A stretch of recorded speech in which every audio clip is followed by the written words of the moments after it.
Market Mantra. Market Mantra. Market Mantra. Market Mantra. Market Mantra.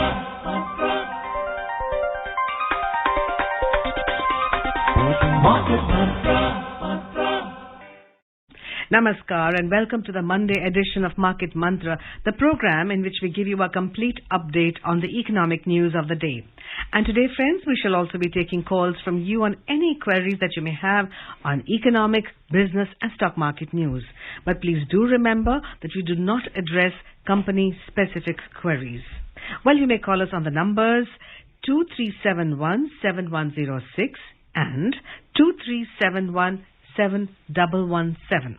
And yes, if you're calling us from outside Delhi, please do not forget to add 011 as a prefix to these numbers. Well, I am Lalima Aneja Dang, and with me is my co-anchor in Hindi, Nikhil Kumar. And to answer our listeners' queries, we are joined in by our financial expert, Harveer Singh. Namaskar, Harveer ji, and welcome to the studios. Namaskar, Lalima. First, the headlines. Domestic stocks gain more than 1.5% amid mixed global cues. Sensex climbs above the 59,000 mark. Nifty surges above the 17,600 level, and Brent crude prices rise to trade near $79 per barrel. जी हाँ, नजर डालते हैं मुख्य समाचारों पर। मिले जुले वैश्विक संकेतों के बीच सेंसेक्स और निफ्टी में 1.5% से अधिक का उछाल। सेंसेक्स 59,000 से ऊपर और निफ्टी 17,600 से अधिक के स्तर पर बंद हुए और ब्रेंट कच्चे तेल की कीमतें बढ़कर $79 प्रति बैरल के आसपास।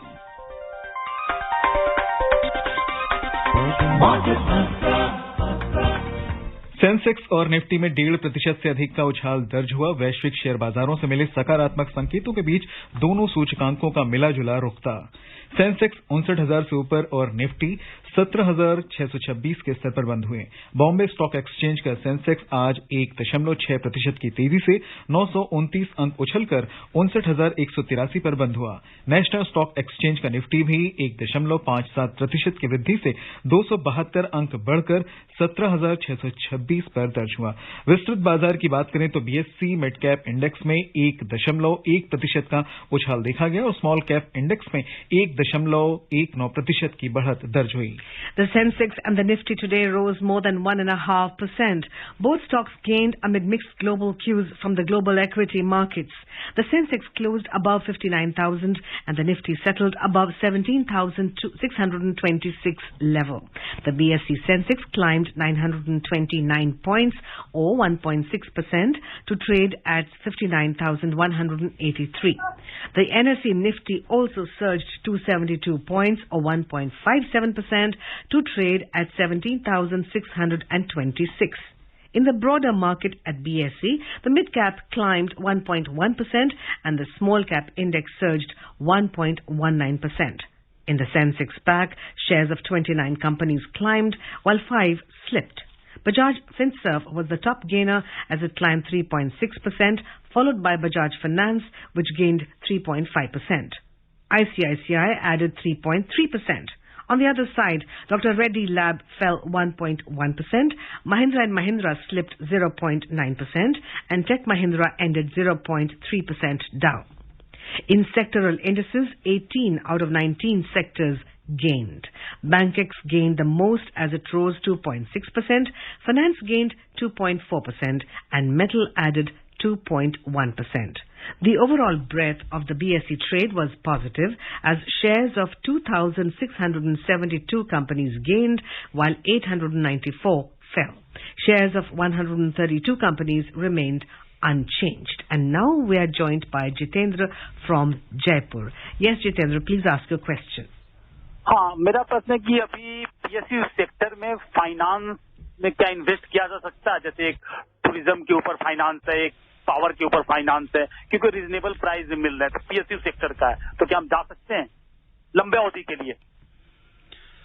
देखिए, एक तो आपको ये देखना पड़ेगा पीएसयू सेक्टर में आप किस सेक्टर में जाना चाहते हैं। जैसे आपने पावर फाइनेंस की बात की, डेफिनेटली पावर फाइनेंस एक अट्रैक्टिव सेक्टर है क्योंकि एनर्जी का एक कंजम्पशन एक ग्रोथ करती हुई इकोनॉमी में बढ़ता ही जाएगा और उसके लिए प्रोस्पेक्ट्स अच्छे हैं। बट आपको थोड़ा ये भी देखना है कि हमारा जो पॉलिसीज है उसके हिसाब से क्या स्थिति है। सो ये इसमें आप जा सकते हैं। टूरिज्म एक बढ़ता हुआ सेक्टर है, बट अभी की जब लॉन्ग टर्म आपने कहा कि मान लिया आप 5 साल या उससे लंबा अगर आप अपना देख रहे हैं इन्वेस्टमेंट का अपॉर्चुनिटी, तो it is good, but recent अभी थोड़ा सा स्थितियां उतने अनुकूल नहीं है। तो ये 2 चीजें मैं आपको कहना चाहूंगा। और इस बीच मुंबई से सचिन हमारे साथ में फोन लाइन पर जुड़ चुके हैं, उनसे हम बात करते हैं। हेलो सचिन। सर, मेरा ऑर्गेनिक फूड से रिलेटेड एक सवाल है। जी पूछिए। ये उसमें ना कुछ एक्सपायरी डेट रहता है 3 महीने से लेके 1 साल तक। तो उसके बारे में आपका ओपिनियन जानना था सर, ये सही होता है या? क्योंकि ऑर्गेनिक फूड में जहाँ तक मैंने सुना था कोई एक्सपायरी डेट नहीं होता है। जी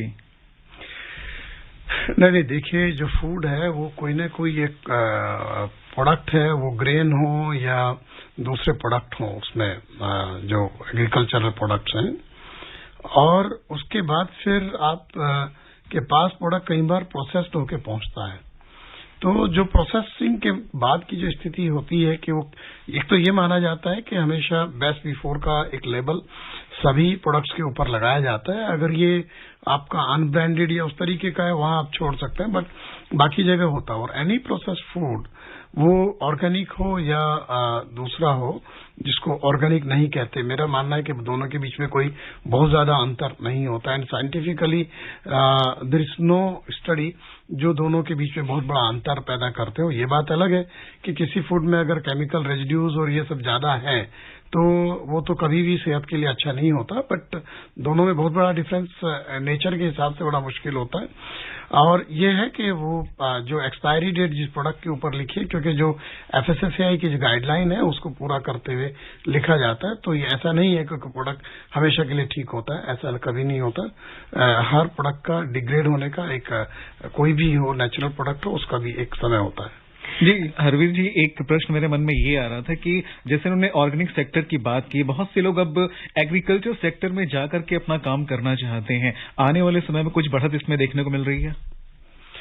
देखिए एग्रीकल्चर में ग्रोथ प्रोस्पेक्ट्स बहुत अच्छे हैं। अभी भी अगर हम देखें एक सस्टेन्ड ग्रोथ वहां पे है, और एग्रीकल्चर सेक्टर में बहुत सारे डेवलपमेंट्स हो रहे हैं। That sector is also getting evolve actually, जिसमें आपका जैसे अभी हम बात कर रहे थे ऑर्गेनिक फूड है या प्रोसेसिंग है या पैकेजिंग है, ग्रेडिंग है, ये सब एक्चुअली बिकॉज अगर आप देखें कि जो ऑनलाइन रिटेल है वो अलग तरीके से आपको सर्व करता है। जी ठीक है, इसी तरीके से एग्रीगेटर्स भी बन रहे हैं। It is not just now कि हर जगह इंडिविजुअल फार्मर है, तो फार्मर प्रोड्यूसर ऑर्गेनाइजेशंस हैं, कोऑपरेटिव्स हैं, तो वो भी एग्रीगेट करके अपने प्रोडक्ट का क्वालिटी मेंटेन करके उसका यूनिफॉर्मिटी की तरफ जा करके, बिकॉज अभी आपको एग्रीकल्चरल प्रोड्यूस ऐसा नहीं है कि सब एक सिर्फ एज ए कमोडिटी नहीं है सब कुछ, अब वो कमोडिटी से आगे की स्टेज में जा रहे हैं, तो एज ए प्रोडक्ट की तरह से देखा जा रहा है उसमें। तो स्टैंडर्डाइजेशन, तो उसमें क्या हो रहा है कि then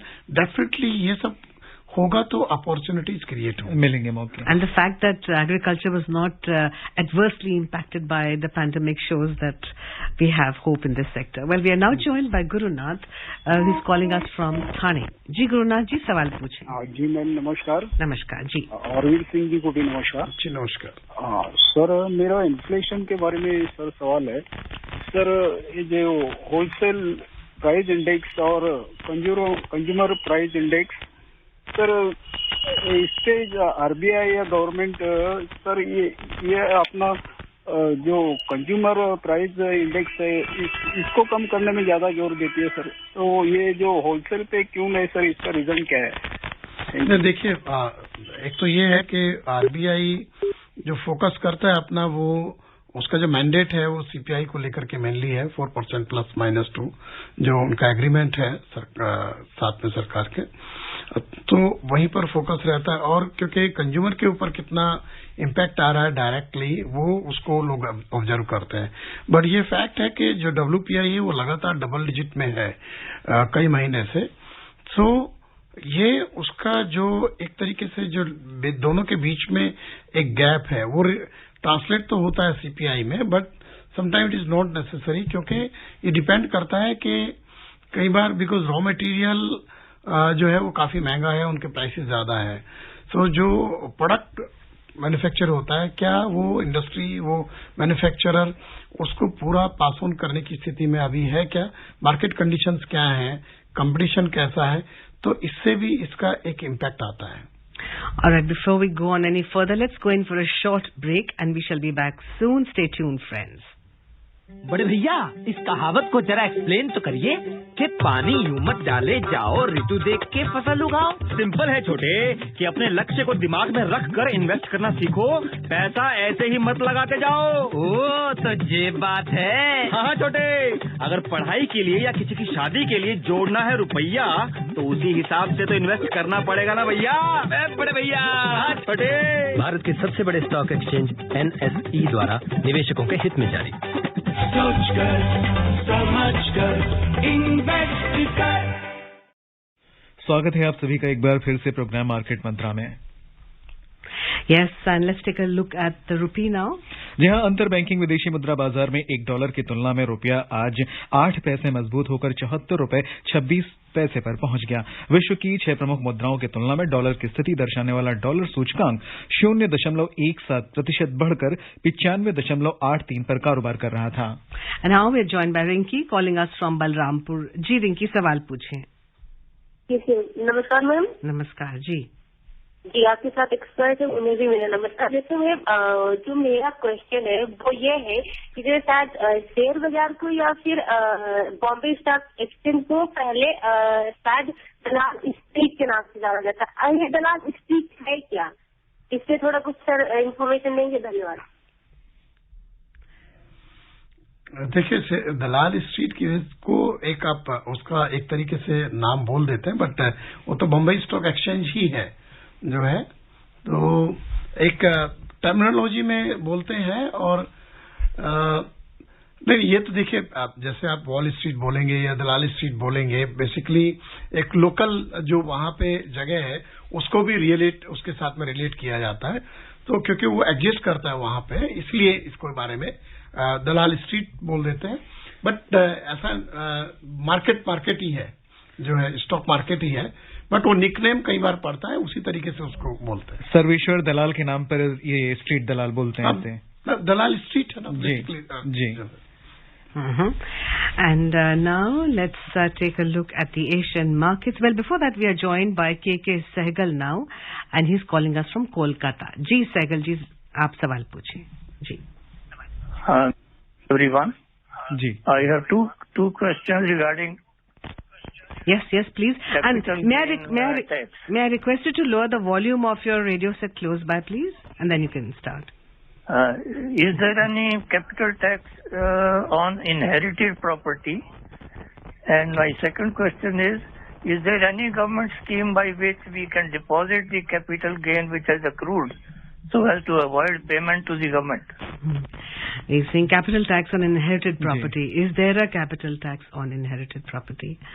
And if we can avoid that. No, it depends on the way this inheritance is getting transferred to you. In that case, if it is gifted or so, then it will be calculated as your income, and then there will be tax on that. And capital gain tax, one should not go to think like that we can evade. We should comply with the rule of the law. We should pay tax if it is applicable. Mumbai से रत्नाकर हमारे साथ जुड़ चुके हैं, उनसे जानते हैं क्या पूछना चाहते हैं। हेलो जी, आपका प्रश्न पूछें। हाँ, गुड इवनिंग सर। जी, गुड इवनिंग। मेरा सवाल है कि इनकम टैक्स में 26AS की जगह और कौन सा एक नया स्टेटमेंट आ रहा है, उसके बारे में डिटेल बताइए। और अभी आने वाले सीजन में कौन से सेक्टर इन्वेस्टमेंट के लिए अच्छे रहेंगे?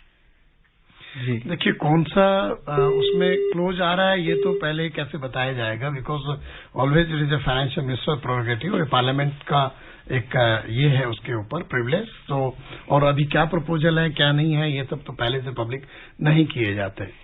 Mumbai and sectoral definitely IT sector बहुत अच्छा कर रहा है, और आपका ऑटो सेक्टर का अगर हम नंबर्स अभी देखें 21 के लास्ट में जिस तरीके के नंबर आए हैं, तो there is a reflection that it is reviving the auto sector, and agri related sectors also doing well, and may be farmer too. या It's been always a green. Considering, with all the pandemic and everything that's been happening. जी, मुंबई से ही शिवाजी हैं हमारे साथ phone line पर. Hello sir, नमस्कार जी. आप सभी को मेरा नमस्कार जी. सर, मुझे एक सवाल ये है कि जब ये निफ्टी ऑप्शन करके बाय किया जाता है, मतलब कि एक बैंक निफ्टी है 36,000 और वो बाय किया 200 रुपीज के इसमें, तो उसका ऑप्शन का रूल क्या होता है और कभी वो एग्जिट होना पड़ता है उसमें, या उसका भाव बढ़ता है तो कब तक वेट कर सकते हैं? प्लीज क्लियर आप बेसिक रूल्स जानना चाहते हैं? नहीं, देखिए ऑप्शन, हाँ बेसिक रूल चाहिए। ऑप्शन से तो आपको एक टाइम फ्रेम है आपका, किस तरीके से आपने लिया है, तो जब ये आपको सेटल करना पड़ेगा, आपको जब एग्जिट करना होगा उसके लिए जो टाइम फ्रेम है उसके हिसाब से एग्जिट आपको करना ही होगा। इट डिपेंड्स कि आप कब तक उसमें बने रहना चाहते हैं और कितना आपको आपने टारगेट क्या रखा है। It depends on that.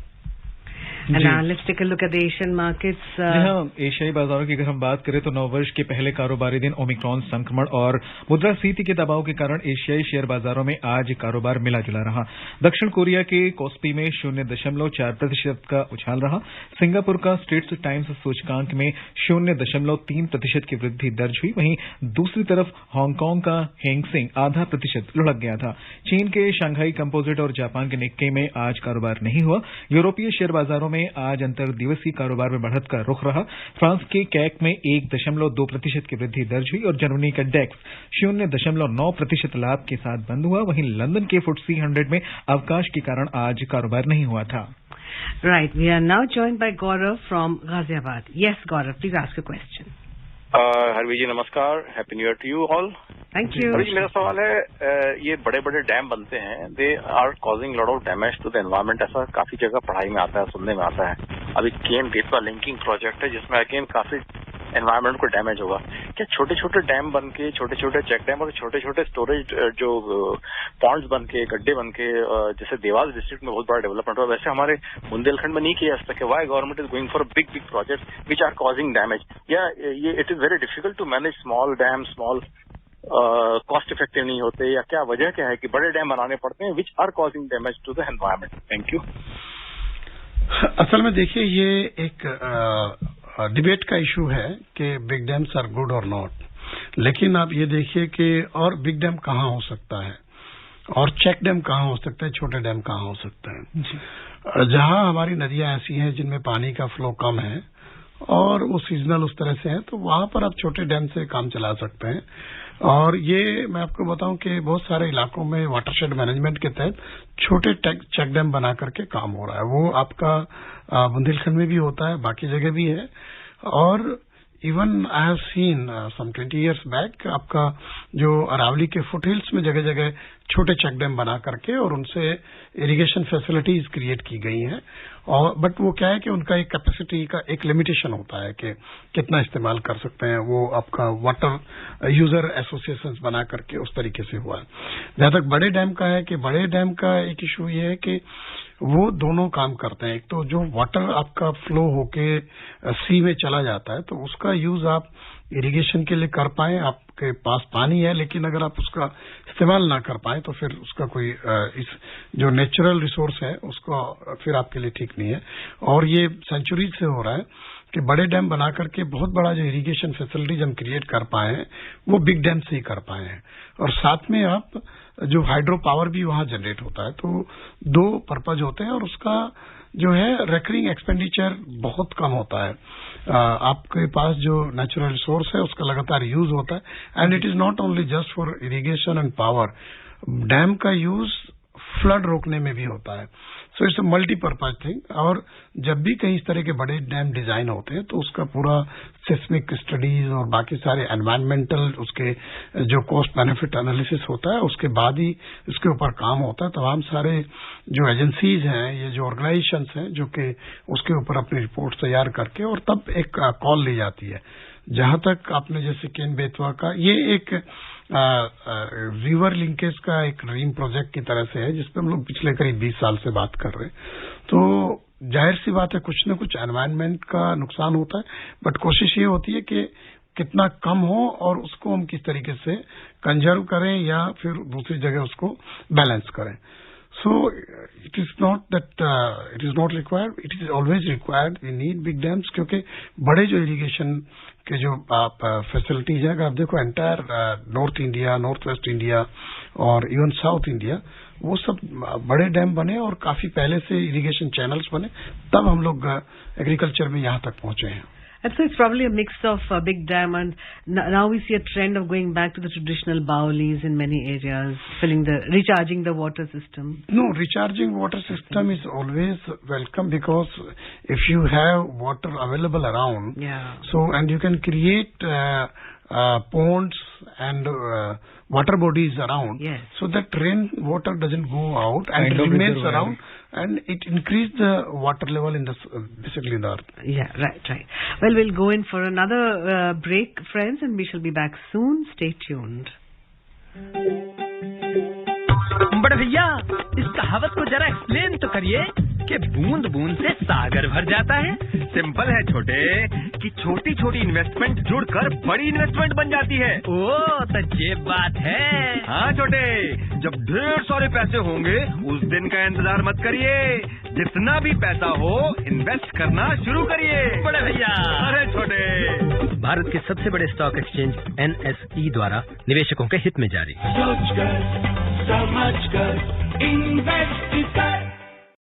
श्रोताओं, स्वागत है आपका फिर से एक बार कार्यक्रम मार्केट मंत्रा में. और हम SPS जैन इस बीच नोएडा से हमारे साथ में जुड़ चुके हैं, फोन लाइन पर बात करते हैं. हेलो. हाँ, नमस्कार जी. मार्केट मंत्रा टीम और हवीर सिंह को नववर्ष की बहुत बहुत शुभकामनाएं. धन्यवाद जी. पहले एक छोटा सा क्लैरिफिकेशन. किसी एक सज्जन ने पूछा था कि कैपिटल गेन बचाने के लिए गवर्नमेंट की कोई स्कीम है. मैं ये कहना चाहूंगा कि 2-3 तरह के बॉन्ड्स हैं और अभी मैंने उसमें 5 लाख का एक इन्वेस्ट किया है. इंडियन रेलवेज फाइनेंस कॉर्पोरेशन, इसी तरह की 2-3 हैं जिसको कैपिटल गेन होने के 6 महीने के अंदर आपको इन्वेस्ट करना होगा. अब मेरा सवाल यह है कि इस साल के जो रिजल्ट्स हैं उसमें large capital gain, medium size and small gain, small capital में तो 64% रिटर्न मिला है. पिछले 12 महीने में इसका कोविड का असर इतना नेगेटिव रहा है सभी एक्टिविटीज पर, तो ये इतना नेगेटिव, इतना हाई रेट ऑफ रिटर्न किस तरह से संभव हुआ है? जी देखिए, जो मार्केट का रिटर्न की हम बात करें उसके पीछे एक तो बड़ी वजह है कि मार्केट में जो वैल्यूएशन बहुत नीचे गए थे जब कोविड आउटब्रेक हुआ और जब सब इकोनॉमिक एक्टिविटीज हॉल्ट हुई, तो naturally market started at A low base. और जिन लोगों ने उस वक्त एंटर किया, अगर उसका साल का आप देखेंगे, जैसे मार्केट ही मोर देन 22% बढ़ा है एक साल में, तो ये फिर डिफरेंट जो उसके स्मॉल कैप है, मिड कैप है, लार्ज कैप, तीनों में अलग अलग तरीके से ये एक रिफ्लेक्ट हुआ है. दूसरे क्योंकि कंपैरेटिवली हम लोग बेहतर तरीके से यहाँ अपॉर्चुनिटीज हैं इकोनॉमी में, सो फ्लो भी हुआ यहाँ पर इसका आपका इन्वेस्टमेंट का. दूसरे मार्केट में इन्वेस्टमेंट बहुत बढ़े हैं क्योंकि जो दूसरी इन्वेस्टेबल अपॉर्चुनिटीज हैं जहां पर आप इन्वेस्ट कर सकते हैं, आप FD में रखें या रियल एस्टेट में जाएं या बुलियन में जाएं, वहां पर रिटर्न नहीं थे. तो अगर आप देखेंगे कि बड़े पैमाने पर जो फ्लो हुआ है वो जो छोटे इन्वेस्टर हैं और म्यूचुअल फंड रूट से बहुत फ्लो इंडियन इक्विटी मार्केट में हुआ है. तो ये सब मिलकर के उस तरफ आपको लेके गया गेन की तरफ. जी right. Now we are joined by Shri LK Kothari ji, who is calling us from Kolkata. जी, सवाल पूछे. हाँ, नमस्कार. मार्केट मंत्रा टीम को हैप्पी न्यू ईयर. अरवीर जी को भी प्रणाम कर रहा हूँ. अभी एक्चुअली वो रत्नाकर जी ने एक सवाल किया था टैक्स से संबंधित, तो उसमें मैं थोड़ा एड करना चाहता हूँ. मैं टैक्स का प्रैक्टिशनर हूँ, समझे ना. तो उन्होंने पूछा था कि 26 AS के सब्स्टिट्यूशन में कुछ नया निकला है, उसके बारे में वो पूछ रहे थे. तो एक्चुअली क्या है, एक एनुअल इंफॉर्मेशन स्टेटमेंट अभी ये लोग चालू किए हैं, उसको AIS बोलते हैं, और एक टैक्स पेयर्स इंफॉर्मेशन स्टेटमेंट बोलते हैं, उसको TIS बोलते हैं. ये इस साल से चालू हो गया है, जो कि फ्यूचर में 26 AS को रिप्लेस करने वाला है. धन्यवाद. हाँ नहीं, ये तो बेसिकली गवर्नमेंट ने कर दिया है, because when you go to file your return तो वो आपका एनुअल इंफॉर्मेशन जो है वो रिपोर्ट आ जाता है और it helps you to file returns. Now, just going back to the Sensex, Harviji, we just saw that the Sensex climbed 29 points. And after dilly-dallying for quite some time, now we see that it's at a very comfortable 59,000 plus. What are the factors which have taken us to at almost 60 now? Despite the pandemic, despite the global aberrations, disruptions, Omicron and what have you. Actually you see, जैसे हम लोग पहले बात भी कर रहे हैं कि economic activities are growing very fast, so and I think optimism is also there. So that this 2022 will be a better year for on economic front.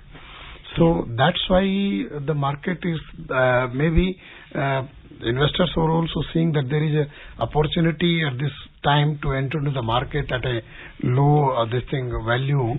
So that's why when market was down, many questions were coming that is it the right time to enter into the market?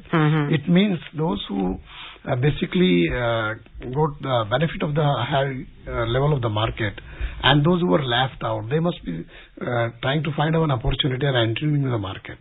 So that is the reason. Right. We're now joined by Suresh Mane, who's calling us from Mumbai. जी सुरेश जी, सवाल पूछिए. Hello. जी पूछिए. मेरे को ऐसा कोई plan बताइए जो 2 बरस में डबल हो जाए. Simple as that. जादू की. बिल्कुल. ये तो देखिए, उसके लिए तो हम लोग के एडवर्टीजमेंट भी चलता है कि सोच समझ कर निवेश करें. बिल्कुल. और बिना बेहतर जानकारी के इस तरह की चीजों में मत जाइएगा जो ज्यादा लालच देते हो. So be very cautious before you invest. Right. And if one were to invest now, what do you think? Which are the sectors which are most, which are most profitable? Or although the markets are volatile, it's the nature of the markets to be volatile. Before we go any further, we have Pankaj online calling us from Delhi. Ji. Yes, Pankaj. Hi.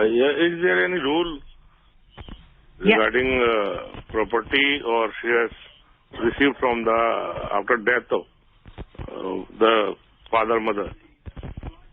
Ji. Is it taxable? Good. No, it is. If it is coming in inheritance, I don't think that you have to find out the rule, but you have to fulfill all the statutory requirement for that. I don't think there is any rule like that at this stage. जी हरवीर जी, आपने श्रोताओं के प्रश्नों का उत्तर दिया. कार्यक्रम में शामिल होने और श्रोताओं को बहुमूल्य जानकारी देने के लिए आपका बहुत बहुत धन्यवाद. And let's take a look at the oil prices. Well, oil prices today climbed as the market kicked off 2022 on a positive note, with suppliers in focus ahead of tomorrow's OPEC Plus meeting. Although surging COVID-19 cases continue to dent demand sentiment. Brent crude was trading around $78.30 per barrel, while WTI crude prices were at $75.60 per barrel when reports last came in. और अंत में सुर्खियों पर एक बार फिर से नजर डाल लेते हैं. मिले जुले वैश्विक संकेतों के बीच सेंसेक्स और निफ्टी में 1.5% से अधिक का उछाल. सेंसेक्स 59,000 से ऊपर और निफ्टी 17,600 से अधिक के स्तर पर बंद हुआ और ब्रेंट कच्चे तेल की कीमतें बढ़कर $79 प्रति बैरल के आसपास. इसके साथ ही अनुमति दीजिए मार्केट मंत्रा की टीम को. फिर मिलेंगे. नमस्कार.